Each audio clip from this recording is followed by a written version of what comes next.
All right, here's a review for simplifying radicals. Can't even spell. That's an R, maybe. R-A-D-I-C, all right. So, to simplify radicals, sometimes there is a number. It's a perfect square when a number times itself equals it. But often, we need to know how to simplify by seeing if there's a perfect square that goes into it evenly. So for 32, 4 goes into it evenly, but the largest number that we know the square root of is 16. So we're going to write this as 16 times 2. So the key is to find the perfect square that goes into it evenly, write it, then the square root of 16 is 4, and then the square root of 2 is prime, and it gets left behind as such, and that simplifies to 4 root 2. So that's simplifying a square root. If it's a cube root,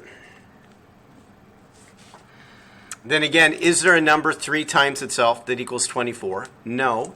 Is there a perfect cube that goes into it evenly? Yes, that's 8 times 3. And then what is the cube root of 8? That's 2, because 2 times 2 times 2. And then what's prime is the cube root of 3. So there, we're simplifying a radical.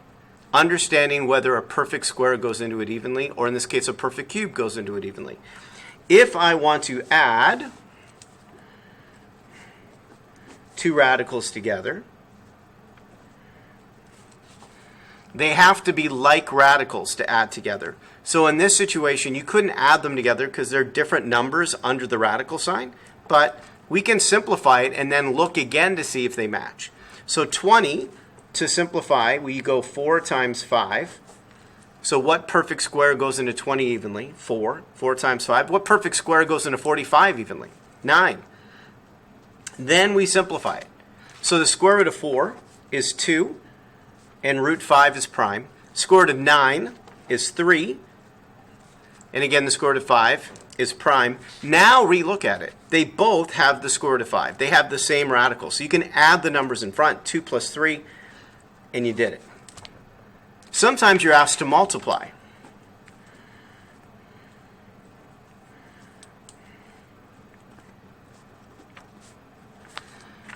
So if you're asked to multiply two radicals together, if they share the same index, so they're both square root or both cube root, then the radicand, the part underneath, you multiply together. So 14 times 2 is 28. Then, see if you can simplify it. Is there a perfect square that goes into 28 evenly? Yes, that's 4. And then the square root of 4, and then what's left behind. There we go, multiplying, and be able to simplify it. How about dividing?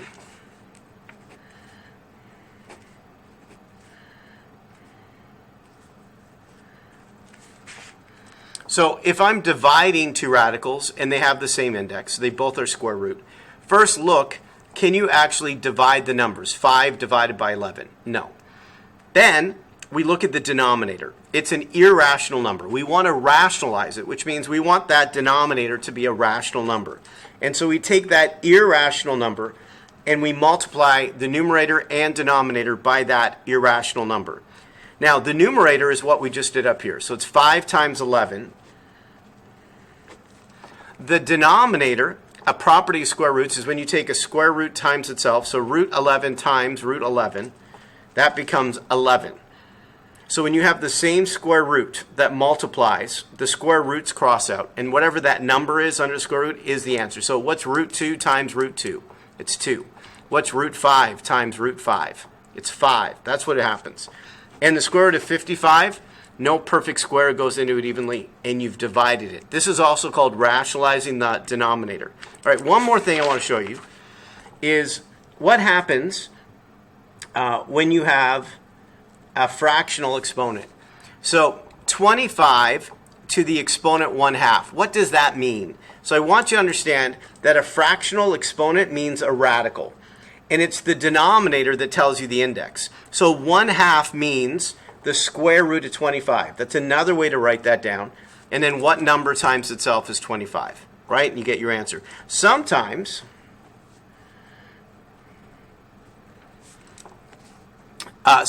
you have a numerator and denominator you need to work with. So if the numerator is 1, really we only need to work on the denominator. But if we have a different number in the numerator and denominator, we got to look at it separately. Now, the denominator is the radical part, the index part. That tells me the fourth root of 16. And then the numerator is the power that I'm going to apply after I do the fourth root of 16. So what is the fourth root of 16? What does that mean? So what number 4 times itself equals 16? And that number is 2. 2 times 2 times 2 times 2. And then once you have that number, the fourth root of 16, then you apply the power. So 2 times 2 times 2, and you have your answer. So you have the denominator is your root, and then you get an answer. And then the numerator is the power that you apply after you get your root, and then you get your answer. If you're asked to write down a radical as a fractional exponent, it goes the other way around. So another way to write the square root of 36 is the exponent 1/2. Maybe you have algebra and you're trying to figure out, okay, how do I write this as a fractional exponent? And so recognize it's going to be a fraction. The index, the radical part, is going to be the denominator. The power inside is going to be the numerator. And then you've written it from a radical form to an exponential form. All right. Mr. G Math over and out. I hope that review helped.